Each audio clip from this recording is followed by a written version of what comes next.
Ya, ini 3. Storage, pilih cluster membership-nya. Taruh aja di kolom 4. Kolom 4, kolom 5. Oke, sudah ini keluar cluster membership-nya. Sama dengan tadi. Kayaknya ya. Nah, Bapak Ibu, coba kalau misalkan dibandingkan dengan, ini kan standarisasi ya. Cluster standar.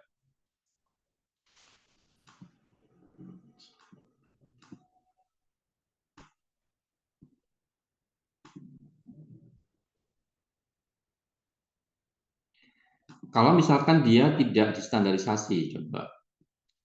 Cluster Kemin, ada 3 tidak distandarisasi. Saya taruh di C6.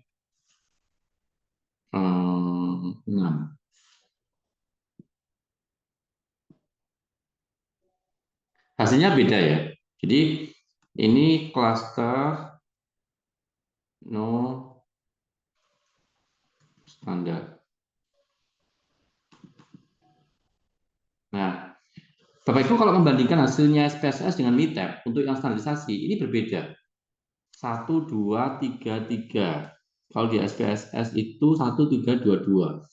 Jadi ada proses perhitungan jarak yang digunakan itu bisa berbeda.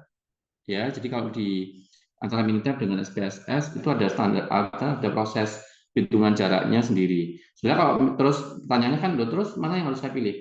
Nggak ada yang salah sebetulnya dua-duanya. Cuman kalau misalkan mau dibandingkan nanti tinggal dicari saja atau diuji kira-kira mana yang lebih homogen gitu. Kalau misalkan mau mau dicari yang paling optimum tinggal diuji yang lebih homogen itu yang mana gitu ya.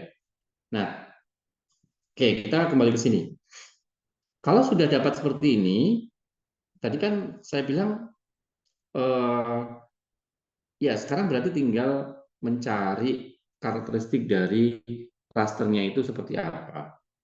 Nah, yang bisa kita lakukan mungkin kalau saya biasanya lebih suka dari hmm, deskriptif statistik ya, menggunakan misalnya di sini box plot. Nah, box plot yang grup misalnya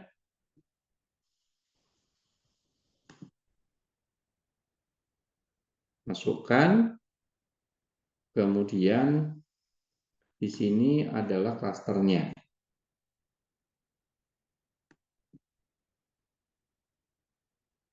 Nah, setelah keluar segini kan kita tahu jadinya nih sekarang.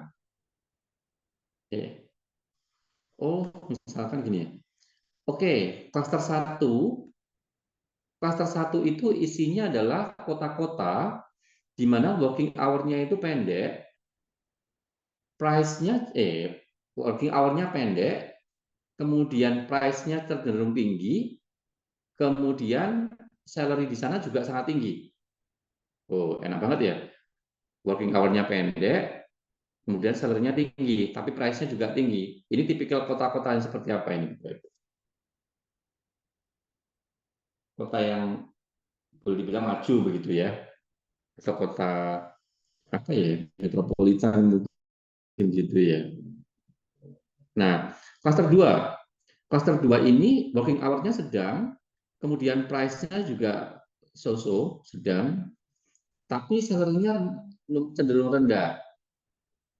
Nah, cluster 3 working hour-nya sangat lama di sini, sangat tinggi, gajinya price-nya juga ya so-so, tapi di sini salary-nya rendah gitu. Nah, ini tipikal tipikal negara-negara atau kota di negara-negara yang mungkin agak berkembang gitu. Nah, ini baru kita bisa melabeli. Dari karakteristik itu baru kita bisa melabeli, oke, ternyata klaster satu itu adalah klaster yang isinya adalah kota-kota maju misalkan gitu ya. Kemudian klaster 2 adalah kota yang menengah, klaster ketiga adalah kota yang berkembang. Seperti itu caranya, Bapak Ibu. Ada pertanyaan sampai di sini?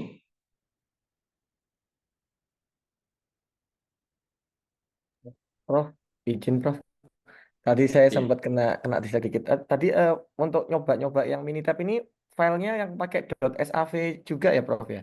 Tak coba nggak? Oh, Oh nggak bisa ini ya ya Prof? nggak bisa dibuka ya, karena itu file SPSS makanya saya copy. Oh siap-siap. Oke Prof. Tadi siapa tahu saya tadi ada yang kelewat kok. Agak bingung tadi ini apa filenya. Oke, maturun Oh Prof. iya iya iya.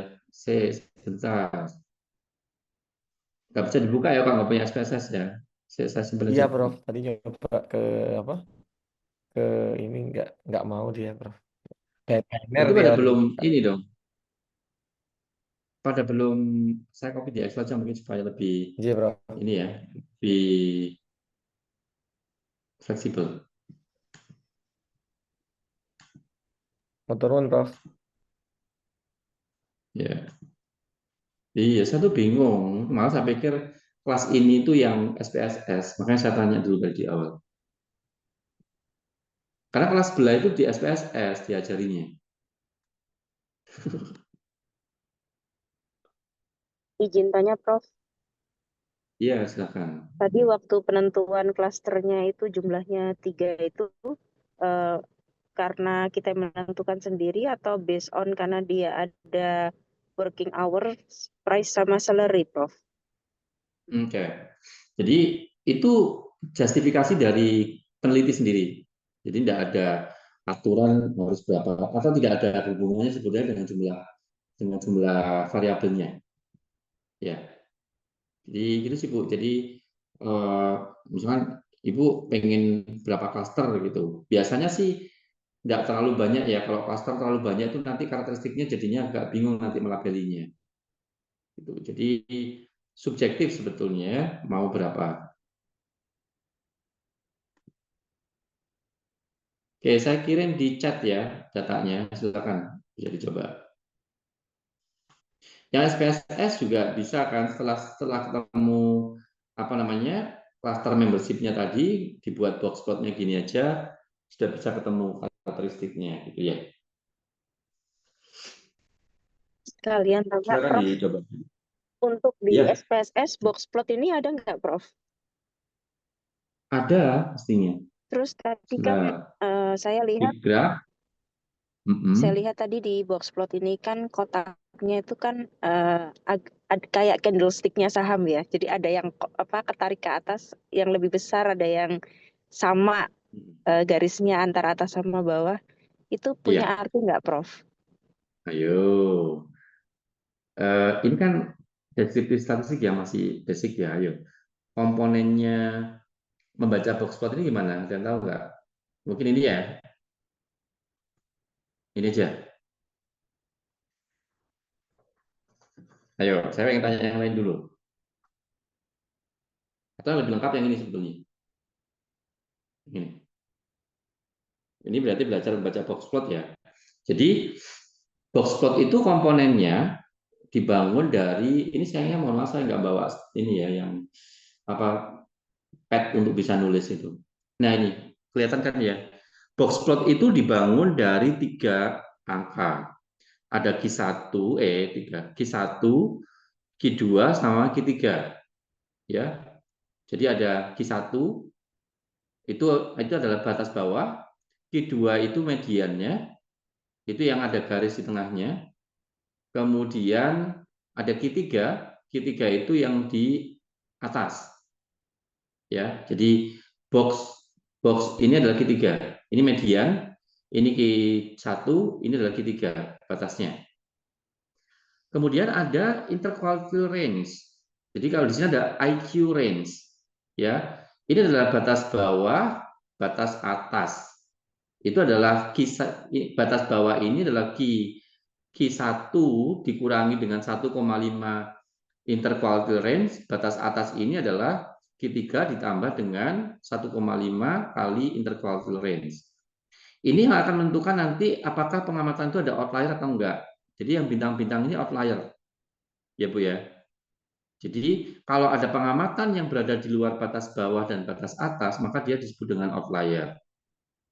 Nah, tadi pertanyaannya kan, ini kalau apa namanya spike-nya ini ada yang panjang, ada yang pendek, itu menunjukkan distribusi dari datanya.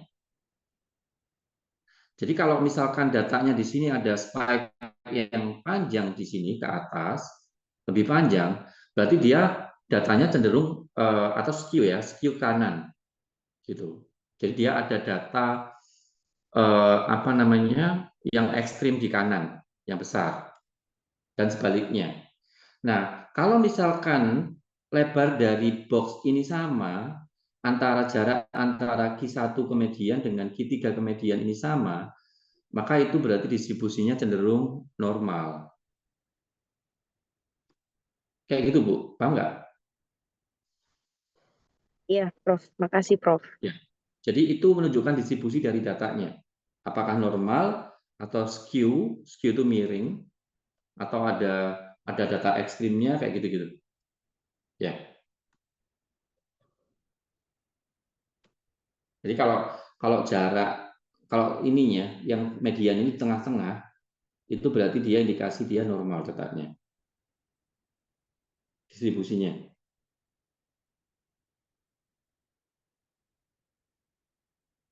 Ada pertanyaan lagi mungkin? Silakan yang belum sempat nyoba ya, dicoba dulu.